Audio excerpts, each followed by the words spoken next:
Patrick McCarthy. I'm CEO of ValidCare. We're a market intelligence business strictly for cannabis-based products.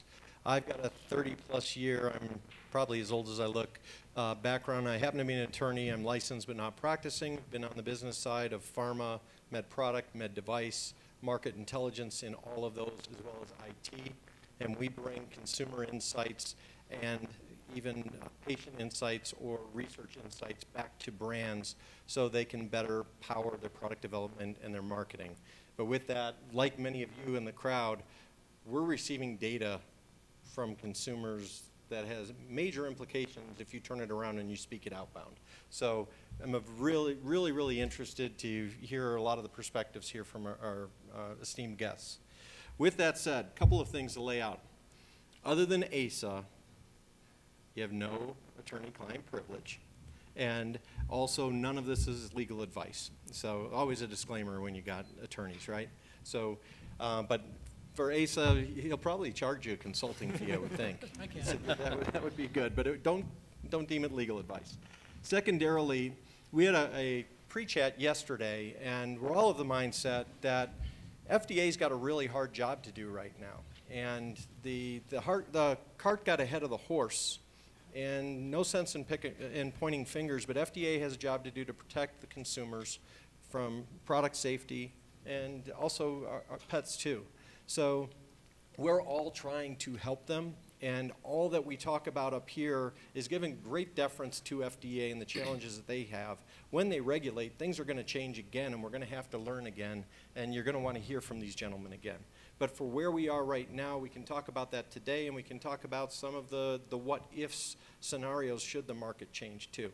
So with that, I'll go ahead and lead with a few questions, and if we have time after we get through these, I'm happy to walk out and bring my mic to you because you're way more interesting to hear. All right? So first up there, I guess when we look at CBD today, per the Farm Bill, it is no longer a Schedule I drug, but until FDA says what it is just not a Schedule I drug and probably still falls on the drug side. So we're waiting for that regulatory process and path. Any gentlemen have comments just around where FDA is today with CBD? Yeah, so it's interesting. There's been this push-pull between the DEA and the FDA. When it was taken off Schedule I, but then they had CBD come in with Epidiolex, which I'm sure we're going to hear a lot about from all the panelists today. The DEA wanted to come in and reclassify CBD as derived from cannabis. And they did. They put that, I believe, Schedule 5? Schedule 5. Schedule 5, which is, some research purpose. That hasn't been done with CBD derived from hemp. And when I say cannabis and hemp, I'm saying the legal definitions. We know it's all the cannabis sativa L plant. It's Roma tomatoes versus beefsteak tomatoes. But that's where they're at on that end of things. The FDA currently, in each of its warning letters, classifies CBD isolate as a drug. And we're going to get into this further along with things like the red rice case and things like that, that there's still this gray area as to what the FDA means when it says CBD.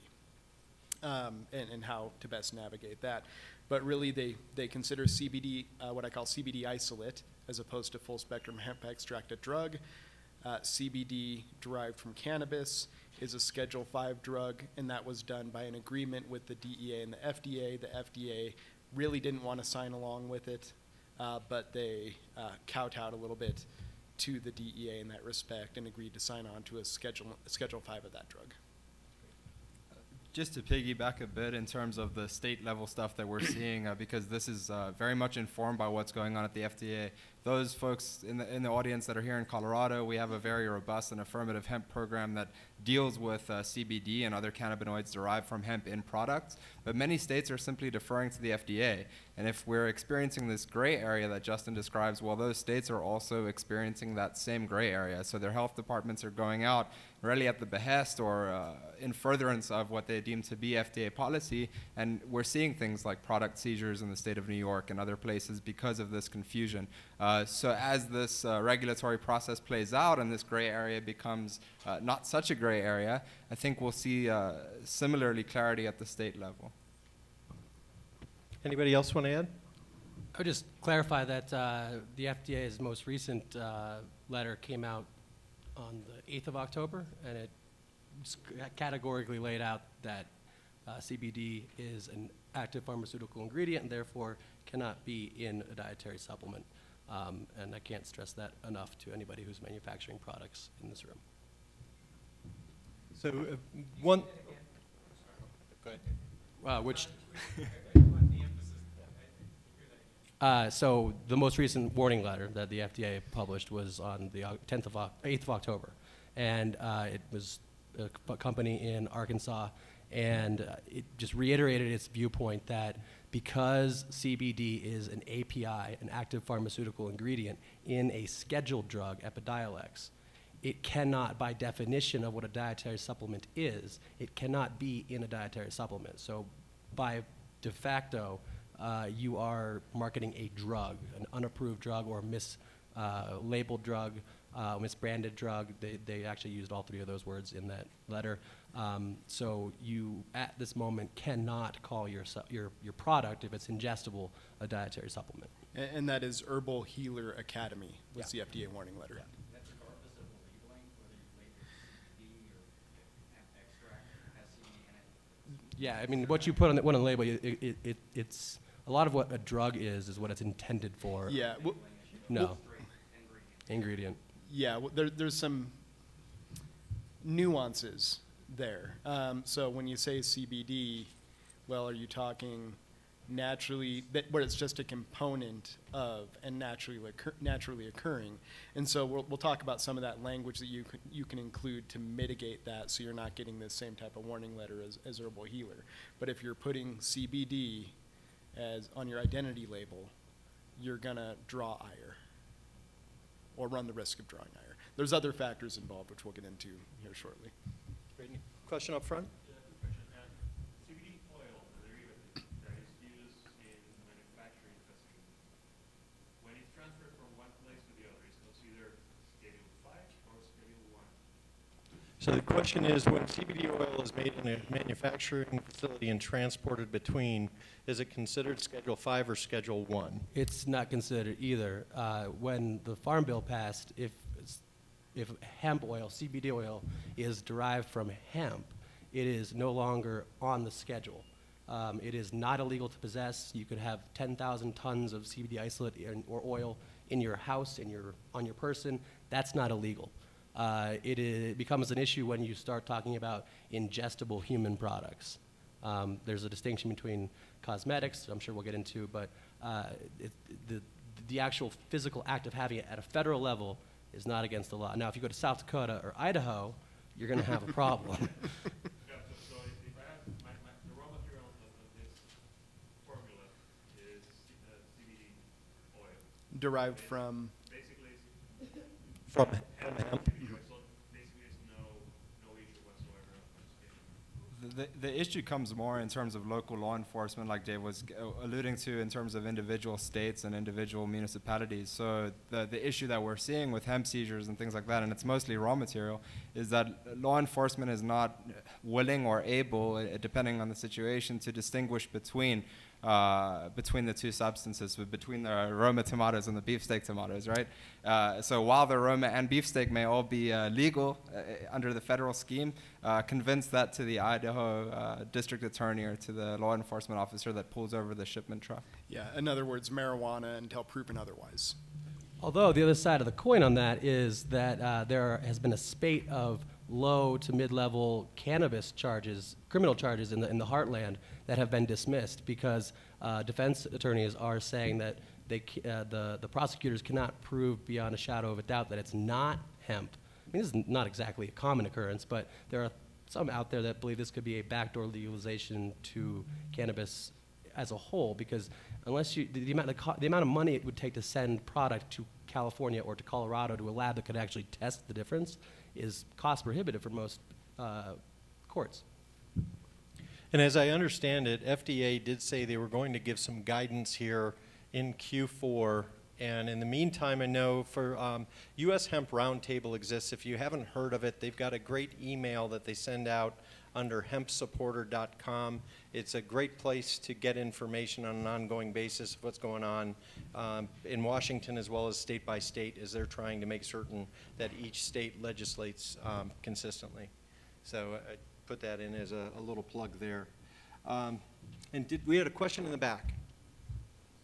So if I'm understanding correctly, if you have any performance supplement and you mix any sort of CBD in it or a hemp product, it becomes illegal? As long as we're not talking about a topical, the answer to that is technically yes. Yes, and there's a couple reasons for that. One, you have the fact that, you know, if it's a CBD isolate, automatically it's considered a drug. But the other factor of that is neither hemp extract nor CBD has been approved as what we call generally recognized as safe, GRAS, which is for food, or as a new dietary ingredient, which is for supplements. And until someone's gone through that approval process, technically any product that contains hemp extract or CBD, I mean, other than, you know, CBD is a drug, but hemp extract wouldn't be an approved product. It would be considered an adulterated food or an adulterated supplement. Yep, and that's a really good point. You know, to not freak everybody out. Everybody's kind of freaking out there. From a manufacturing perspective, we like to, I think of Neo from the movie The Matrix. Every week, every Wednesday, FDA warning letters come out, and I read them. I read every single one of them, and it's like reading The Matrix. So based on FDA enforcement, to the best of my knowledge, there's been no warning letters just for CBD. It's been CBD plus claims or CBD plus process violations, anything. So in my opinion, from a non-attorney manufacturer point of view, it's okay to fly in the gray area as long as you're definitely not making claims. And I will say this, you know, piggybacking on that, a lot of what all three of us do as attorneys, we have to tell you that it's illegal, what you're trying to do. But we can also tell you what the risk factors are for enforcement. And that's a much different calculus because what we have here is, you know, like everyone said, a gray area as to what the FDA is eventually going to do. And so what we're trying to do is read the tea leaves based on those warning letters that are coming out and trying to figure out.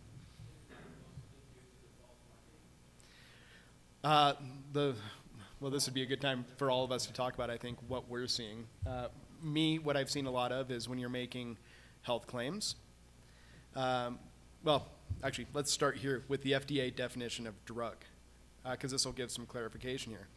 So a substance recognized by an official pharmacopoeia or formulary, meaning that it's already on the books as a drug, a substance intended for use in the diagnosis, cure, mitigation, treatment, or prevention of disease. And I will tell you, disease that's an all-encompassing thing. It can be schizophrenia, PTSD, cancer, diseases.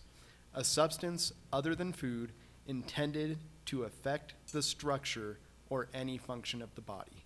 And that'll lay the background for some of this. So seeing things that are intended for curing of cancer, PTSD, depression, pain, chronic pain, anything where you're listing that. If you have in your name neuro, that's implying that you're affecting the brain or the neurological system. The other thing I'm seeing a lot of is people that haven't learned from Mark McGuire and Sammy Sosa that putting things under the tongue is considered liposomal delivery, something that the FDA is really familiar with, and they won't let that slide. That'll put you in the drug category. And once you are in one of those categories and have been popped for that, they're going to list every reason under the sun as to why your products are there. So when you see these warning letters, you know, they're 3 pages long detailing every statement on the website, but it usually arose from some of those categories. What are you seeing? I mean, I see the exact same thing. Our byline at my firm is optics and defensibility. Don't draw attention to yourself by doing any of the things that you just mentioned. And if you do, if attention is brought on you, make sure that you've done everything that you possibly could do to comply as though you were a supplement or you were this or were that. You're not. Let's be clear, you're not. But if you've got something that is structurally similar, you know, is that what you say is in your product at the dose you say it is, it's going to come off a lot better than if you are accurate. But the most important part of those two things is the optics. Don't say that your products can cure cancer or cure Ebola, which actually was a real claim that the FDA had to take the time to write a warning letter about. You know, but then there's the less obvious ones, like if you say it eliminates muscle soreness. Well, soreness is a pain.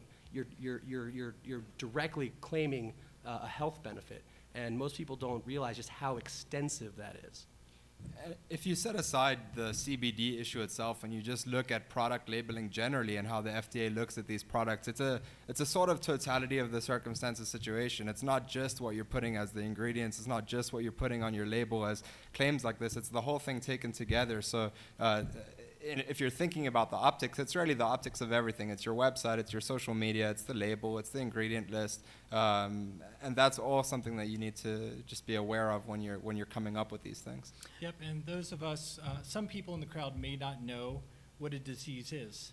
So we're not going to treat, prevent, cure, or diagnose any disease. But what is a disease? What is a disease state? A general rule that I like to talk about is anything a drug is indicated for. So an example of that would be ibuprofen or aspirin for fever. Fever would be a disease or a disease state. Or anything ending in itis. Itis means inflammation of, so pancreatitis, that would be a disease. Yeah, and it is really broad. And it's important to note, too, that drug definition does apply to the pet market as well for the most part. And with the pet market, there is no supplement category.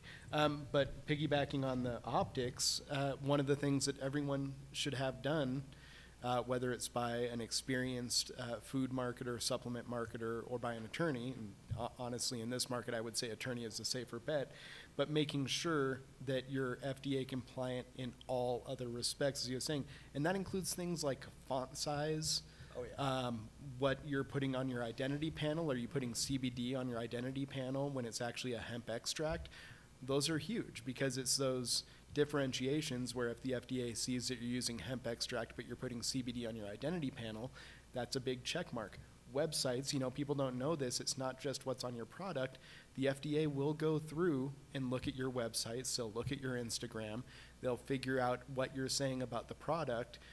They'll use testimonials that you put up there.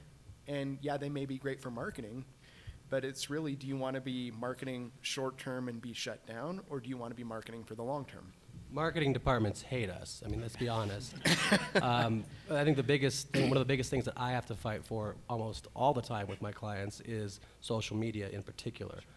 If you, as your company, like a post that someone else has put up, you can be imputed to be endorsing that statement as if you'd made it yourself. If someone posts on your blog or responds to a tweet and says something and you don't address it, they could impute that you're endorsing what that person said. So I recommend that everybody turn off all commenting ability on their official pages, their official Instagram, their official Twitter and blogs, because to go through and police is a nightmare. Gentlemen, all the way to the back in the green, please. So let's see on your website you put links to research articles that were done, but that means promoting that research. Absolutely. And the FTC has been very, very clear about this.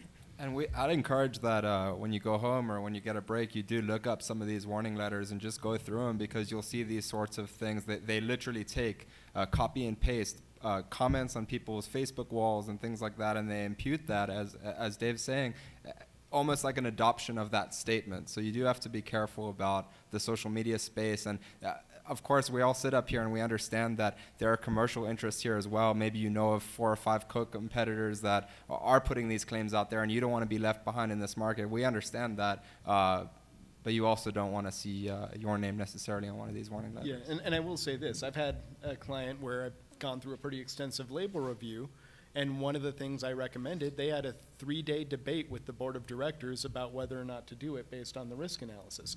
That's a business decision, but they've got the information to make that business decision, and that's the biggest part of it. You're making an informed decision at that point. Specifically, if any of you would go and look at the Cure Leaf letter that came out this year, it lists out all of this stuff perfectly. Up front here. In one of the other panels that I had earlier, they mentioned something to do with within 2 clicks of your website linking to either studies or some referencing to a question the guy in the back asked.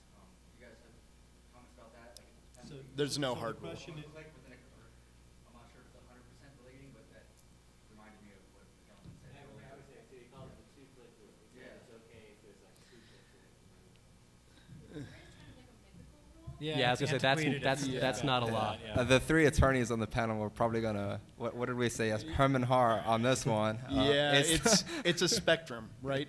How deep the FDA goes and how the FDA interprets that is up to the FDA. The further you get away from your website, the less effect it's likely going to have, but there is no hard and fast rule. And also one more thing. So someone on your Facebook page or Instagram says, I use your product and it completely eliminated my pain and anxiety, and you don't address, we do not condone this kind of statement, blah, blah. ooh, can I take that as a non-attorney? Actually, Please. I'm going to say that. Asa, do you mind repeating that for the folks in the back, because the questions up front are hard. So the question is, if someone puts a claim on your social, for example, your Facebook or Instagram wall, and you don't address it, are you liable? Well, there's been no precedent that I'm aware of where a company has been liable. If it's very egregious, cancer, Ebola, opiate withdrawal, text them or message them that customer and ask them to take it down. But actually, I'm going to get a little controversial here, and I know we're being recorded, so I'm going to say the one potential loophole for making online claims is if a customer posts a non-egregious claim on your Facebook or Instagram wall, and you don't like it, you don't repost it, and you don't put a smiley face emoji. As current state is right now, I've seen no action on that, so that's a little trick. And I'd like to further add, hashtags are claims. I think most of us are aware of that, but we look back to the Charlotte's Web websites about warning letters rather about concussions. Hashtags are claims, so be careful of those as well too. As a baseline, I think it's important to think of your social media and your website as extensions of your advertisement. And so if something is left up there and you have control over that information, whether there's precedent or not, I would suggest that can still be adopted as a statement that you're leaving up on your advertisement, if that makes sense. Especially in terms of, when we get away from FDA and what they're looking at, there's always the potential that someone could say, oh, I read on their website that it cured disease. There is some law mitigating what others say on your website, which, a huge deal with Backpage. There's a great documentary that details this law and how it's been interpreted. But why create the exposure, I think, is the bigger thing. People like to say all the time, well, if I'm going to win or I won't be liable for this, why do I have to worry about it? Well, you're still going to have to defend a lawsuit if it's brought on that, and that's still going to cost you money.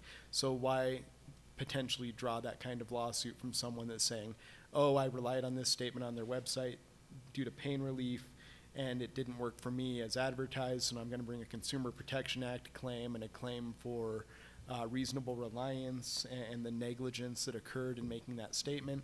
You're still going to have to defend against it.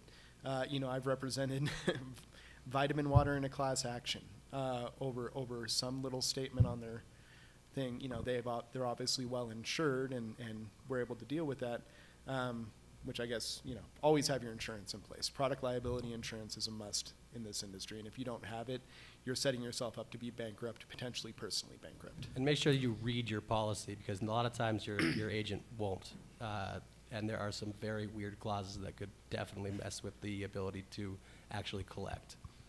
But to piggyback on what you were just saying, I think that's a really good point, is that a lot of times there's this tendency to treat FDA as the bad guy. But in reality, that's not the end of the analysis. I mean, the arguable bigger issue here is potential products liability claims and class action lawsuits. I mean, at the end of the day, CBD itself has only really been mass adopted in the last 2 or 3 years, you know, at the scale that we've seen. We don't actually know what the long-term effects could or could not be. And if there's no protection from the FDA, you could end up with some serious, massive claims against your company. I would say that that's almost more of a motivating factor than an FDA warning letter. Gentleman at the 50-yard line. I heard an attorney on our panel say that once he agreed that it was a safe way of locating, he said, whoever it was that if there's an FDA-approved drug to treat 10 symptoms, sleep, pain, anxiety, etc., do not make a claim. I think it's a baseline. I mean, I would say that's not the only thing that you should rely on in any way, shape, or form. Yeah, very much so. I mean, the definition of effect on the body or treatment of any disease is intentionally broad by the FDA. Don't just look at CBD warning letters. You can look at warning letters in any context where they talk about statements of neuro, pain. I don't think I've seen the word salve been affected currently, but any of those kind of statements that relate to any effect on the human body or relate to any disease, regardless of whether there's something out there specifically to treat it, especially in a lot of the lesser known diseases that don't have effective treatments. And there are a lot of them out there that drug companies just don't touch because so few people affect them. Or there's chronic conditions or genealogical conditions such as Williams syndromes that have certain neurological effects. There may not be a drug out there to treat that, but if you are still making a claim related to that disease, that's a claim related to a disease, plain and simple. And you don't have to mention the disease or the disease state itself. You just have to reasonably be hinting at that, right? So there is precedent that where you're coming out with a product that says relieves crushing heart pain, relieves crushing chest pain, you know, that is reasonably meant as a heart attack medicine or as a heart attack treatment. And so there are, again, it comes back to what Dave's talking about in optics and defensibility, right? You need to be cautious about what you're saying and what you mean. Right here, just in front of the halfway point. So a lot of CBD brands will outsource their manufacturing to FDA-audited contract manufacturers. Can you share your thoughts on the extent to which these manufacturers might be liable in the case where they can't control the claims that the brands they're manufacturing the products will make? I can definitely speak directly to that. So one of the things, I'll use an example. Lowe's, obviously they deal with a lot of other people's products. Some products they have manufactured by others. You need to make sure in your contracts that you have strong indemnity provisions and reinsurance provisions. So for instance, if you're selling white label to a marketer of a product, that they'll indemnify you for all claims related to any of the marketing. There may be cross indemnifications related to the product itself. But it would always be good to make sure that you're listed as an additional insured on their product liability insurance policy and that you have provisions requiring them to have product liability insurance. And that'll offer you some protection in that regard. Whether it offers you end protection related to the product itself, you know, probably a marketer is not going to agree to indemnification provision that they're indemnifying you for problems with the oil.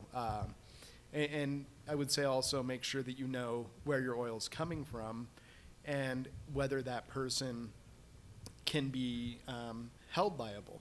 For instance, one of the bigger issues you see with Chinese products is they're not subject to the same standards in terms of liability. So if they get sued, China can just throw a middle finger and say, we're not going to require them to respond to this lawsuit. And then the next level down under most state laws are the ones that are responsible for picking up that defense. Kind lady here in the maroon. You s-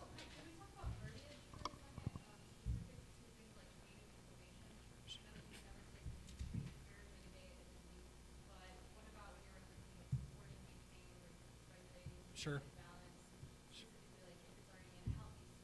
Sure. Question was about pain, inflammation, how do we kind of wordsmith that into a more compliant way? Is that the question? Okay, great. I've got a couple. As we all know, CBD is widely touted for anxiety. I shiver when I say that word when I talk about a product because anxiety is a disease. So instead of anxiety, I would use balanced mood support. And just because you say support, it doesn't make it okay. So balanced mood support is one. For pain, inflammation, CBD, hemp-derived CBD is widely touted for pain and inflammation. So what I would say is occasional soreness support or healthy discomfort levels could be another way to wordsmith that. I'd love to open that up to the panel for my legal clashing here. As he's leaning hard to the right. Yeah. I like the first one. The second one is when you throw in soreness, I'm out. Okay. Yeah, I mean, at the end of the day, is the wording talking about an effect on the body? And that's where the FDA is going to look. I agree that the softer the wording is, the less likely you'll be a target, but that doesn't mean you won't be a target. And if they find some other problem, they're still going to list that as an issue and call it out. What about within the naming? I've seen names like calm, soothe, relax. How does this Thumbs play? down. There's actually a non-CBD product that I believe was called NeuroSoothe that I use an example for all my CBD clients. If your name at all implies an effect on the human body or implies an effect on a system of the human body, it's going to be out. Calm denotes an effect on probably 5 different systems. You've got your neurological, psychological, can't remember the name of it. Endocrine. Yeah. Yeah, the endocrine system. The important part is, though, I mean, this is where I really would recommend that if you have questions about your label content or the claims that you're making, you do go through a granular review of the actual verbiage you're using, because it's all very well for us. We can talk about it promotes, it supports you with occasional restlessness instead of sleep aid or things like that, or promotes calcium supports strong bones. These are the famous and sort of common ones that are thrown around, but when you're coming out with a product and you're coming to market and you're trying to make sure that you're doing things the right way, a little goes a long way just in terms of getting people on your side to look at that content and make sure that you're putting the verbs out that you mean to. So with one of the categories with what you can say, a number of companies are going through and getting certified USDA organic, or they're going through the U.S. Hemp Authority certification. We actually, I don't know if everybody saw, CFS, I think, is the acronym for the company that promoted a study a few weeks ago and gave a letter grade across a number of different brands. The hemp scorecard, something for food, Center for Food Safety. Yes, Yeah. thank you, Center for Food Safety. And ironically, a Denver-based company, and they're private labeled for a product of their own and one for one of their private labels, and one scored an A and one scored an F, and they were the exact same product. But with that, what's safe to say about celebrating certification of either organic or hemp authority and or third-party grades like that? I have a lot to say on this topic. And we have 8 minutes. Wow. Okay, don't do it. The organic thing is very tricky. All I can say is that your contracts have to be in place. You have to know that every single part of that supply chain has a certificate. You have to have a copy of it. I, as your lawyer, want to see a copy of it. And you've got to be very careful with what you put on the actual product, because as far as I know, no product has been certified organic, nor can it be. The raw material can, but you have to be extraordinarily careful how you use that on your physical product. Because the product doesn't fall within a category yet, and correct? the big danger there isn't the FDA necessarily, it's the FTC, the Federal Trade Commission, and your danger is a class action lawsuit, because all it takes is one plaintiff class action attorney who has a friend that brings a product to him that has one line that is out of compliance. Well, it seems to me at this point in the marketplace, and I don't own a product, and I'm in none of your roles, but The consumer really matters, and building consumer trust right now is what industry has to do. And every overstep that any one brand takes actually has an effect on the entire industry. So sometimes less can be Curaleaf. more. Yeah, I'm sorry? Curaleaf. Yeah, Curaleaf, yeah. Well, and they swung the bat at one of the big players to show that, right?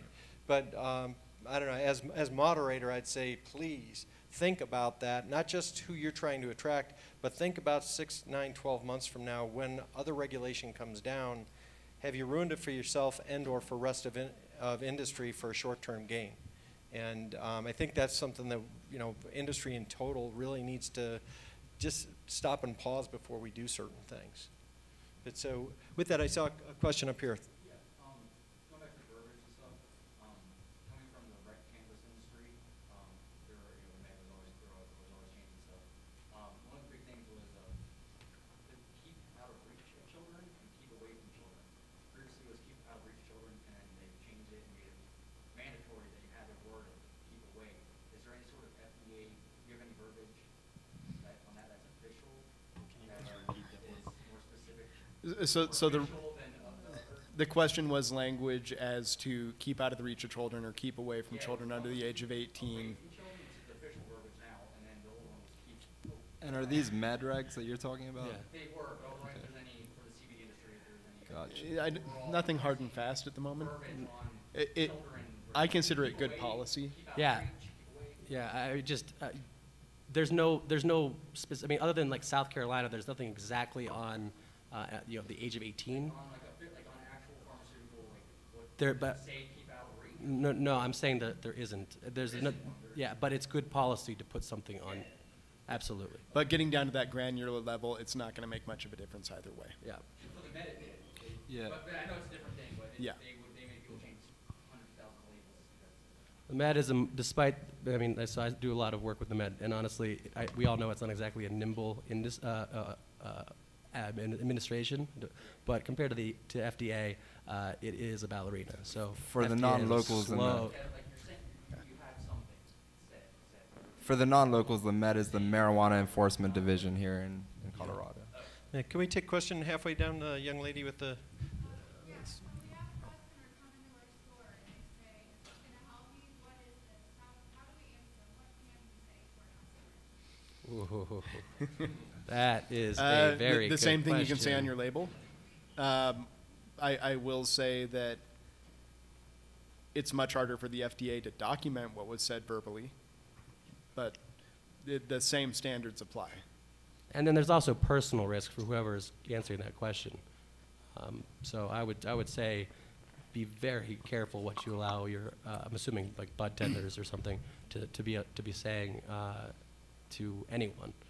So in the pharma side of the world, when something like that would come up in the old days, it was, it's not indicated, but I can tell you so-and-so has had this effect, which I've heard on the showroom floor today as well as with other folks as vendors. How does that play with where we are right now?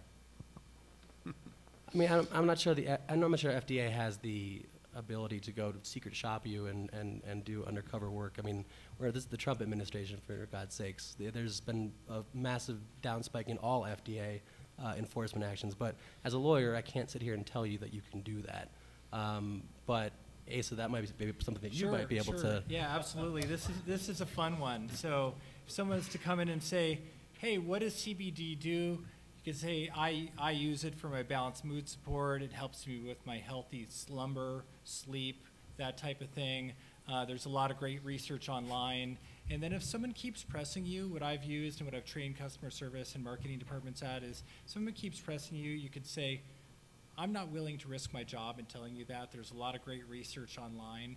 And I use personal examples, but I use personal examples, I diffuse them a little bit. So if someone said, what do you have for panic attacks? No, I'm not going to say, oh, well, this is great for panic attacks. You could say, I really like using this product when I'm feeling overwhelmed, for example. So working through the nuances of it. And I will say too, there's also, in Washington State, which is where we do our cannabis, one of the states we do our cannabis practice, they have a medical endorsement that you can get where you can make certain statements or recommend certain strains for certain issues.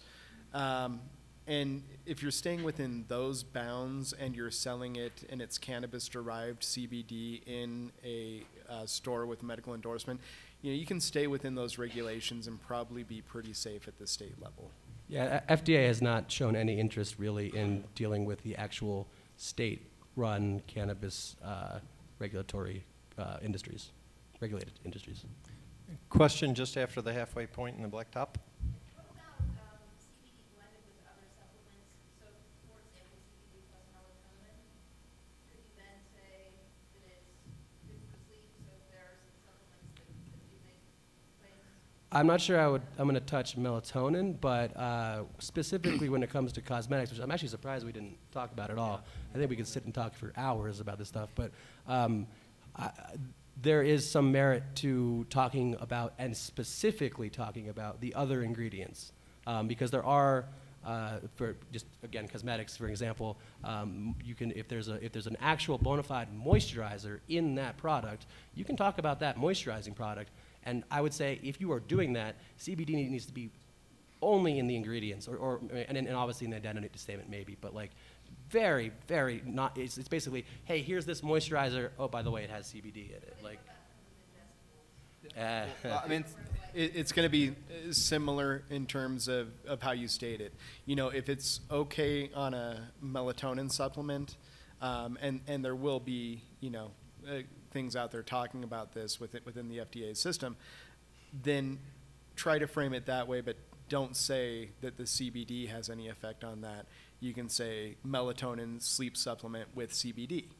And that would be a true identity statement where you're not saying that the CBD is a sleep supplement. You're saying it's a melatonin sleep supplement, if melatonin sleep supplement is allowed. Obviously not touching on that. And I'm not giving any specific advice on whether that's the case. Can I say something positive? Please. I feel it's been very negative.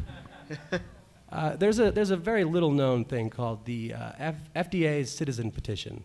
And I would recommend, my firm is about to start a campaign to basically take a system that has been used by pharma companies to, in an inappropriate way, to screw over consumers, and to take that system and use it for a source of good.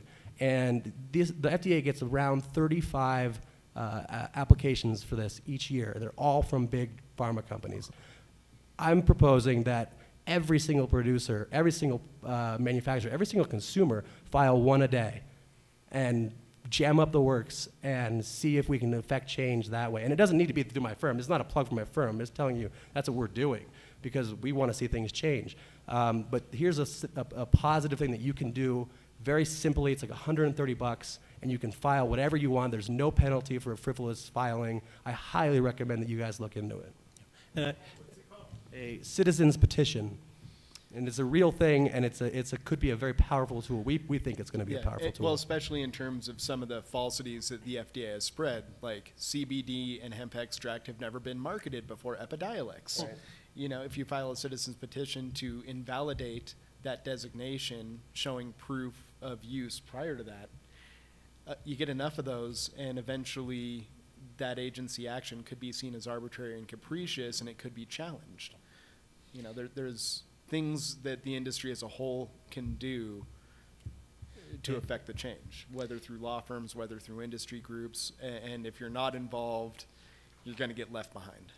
And if you'd like as well, we've worked with the US Hemp Roundtable and HIA through our firm Valid Care and have made our platform available to brands to collect data because Mr. Schiller from FDA in the Portland meeting a couple months ago said CBD should stand for collect better data.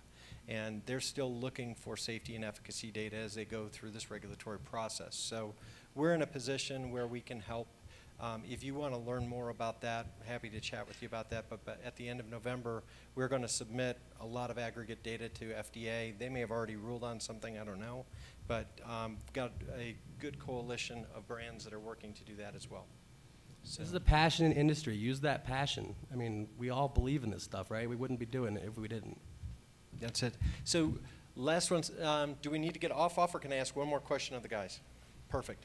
So last question, and this is loaded, but we know regulation is coming at some point in time by FDA. Could you give us a high level of, if it stays a drug, we know what that looks like. Epidiolex is there, right? If it goes other categories, what does that mean for claims and marketing? Let's say supplement or food or an OTC monograph. Could you at least describe that so everybody knows what that is and what we might have to look forward to? I'll take the monograph. So Advil has an OTC monograph. It's how you can get it over the counter. And I think that one very likely way that CBD might end up being regulated is through a monograph. And basically you would get a permission to market a specific, there's two versions. There's a kind of an industry-wide and a product-specific monograph. And product-specific monographs are pretty much the only things that are being issued these days. Although a Citizens Petition could change that. But the monograph would allow a specific product of a specific dosage, of a specific formulation. It's like a cookbook, and anybody could make that product, and if you had a trademark on it or a patent on it, you'd be able to make claims that that Advil could make, that sort of thing. It's like you have to be able to diagnose yourself based on the product and the actual information on it. And it's a very rigorous thing to go through, but it's not nearly the same rigor as an actual clinical trial. So the first couple people who do this will probably, and they would probably get away with a lot, and they'd probably make a lot of money doing it. It would be very difficult for the rest of the industry to participate if that's the way it goes. And I'll leave the other things to these guys. I guess the drawback just to a monograph system is thinking about what that does to the other product categories. So if you're trying to market your product as a conventional food or as a dietary supplement and the monograph says, well, your only permissible content percentage here is 1% to 5% CBD, obviously no one can go above 5%, so what that would mean for the other categories is it has to be below 1% or whatever the prescribed amount is in the recipe book that comes out. So it's just as an important general note, however the FDA comes down, it's going to be preclusive potentially on the other product categories. Yeah, and I will say this, on reading the tea leaves, and this is, Madame Trelawney from Harry Potter, I'm about that accurate. It looks like hemp extract, full spectrum, and we didn't really talk about this, but if you haven't read about red rice extract, because it's very similar analogously to what's happening with hemp extract versus CBD. I think hemp extract is going to be a supplement. I don't think it's going to be approved as a generally recognized as safe ingredient. I think if you're going to be doing it, they're going to say you need a supplement panel. CBD, I see as a little bit more gray, whether they come down as monograph or whether they come down as a supplement, mainly because of what we're seeing from pressure from Republican senators, specifically Mitch McConnell, saying that there needs to be a pathway. I think there's too many people that are on the conservative end that have too much money invested in this that want to see a pathway that opens the market more clearly, and I think that may be the saving grace to keep it out of the monograph